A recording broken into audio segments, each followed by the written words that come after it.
wiilashan oo ciidanka xoogga dalka Soomaaliyeed waxa loo tababarayaa in iyagu maamulaan diyaaradaha duqeynta oo ay la howlgalaan ciidanka xoogga dalka Soomaaliyeed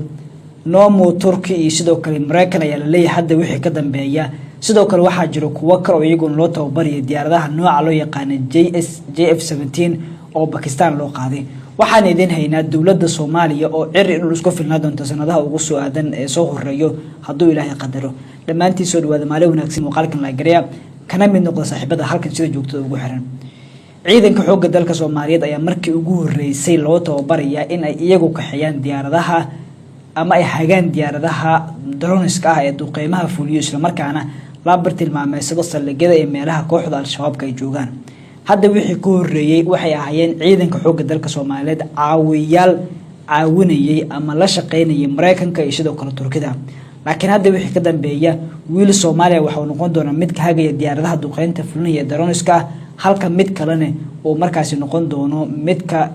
caawinaya sidoo kale diyaaradaha basaasinta ama wax basaaso ee soo ogaado xogta dhagarqabayaasha kooxda Al-Shabaab isla wiilal Soomaaliya oo ciidanka xoogga dalka Soomaaliyeed qaybta cirka ah ayaa sameyn doona waana taariikh gaar ah oo qorantay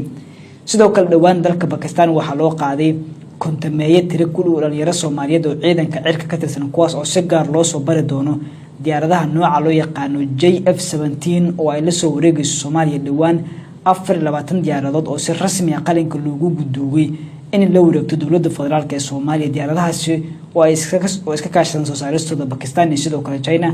halka la qarashaadka lagu iibiyay dayactirkoodii howlahaasina iska kaashadeen dalalka Qatar iyo sidoo kale Saudi Arabia cir iyo dhul dawladda federaalka ee Soomaaliya waxay ku sameysay qalabayn iyo tayeen heerkoodu sareeyo ciidamada xoogga dalka Soomaaliyeed waana mid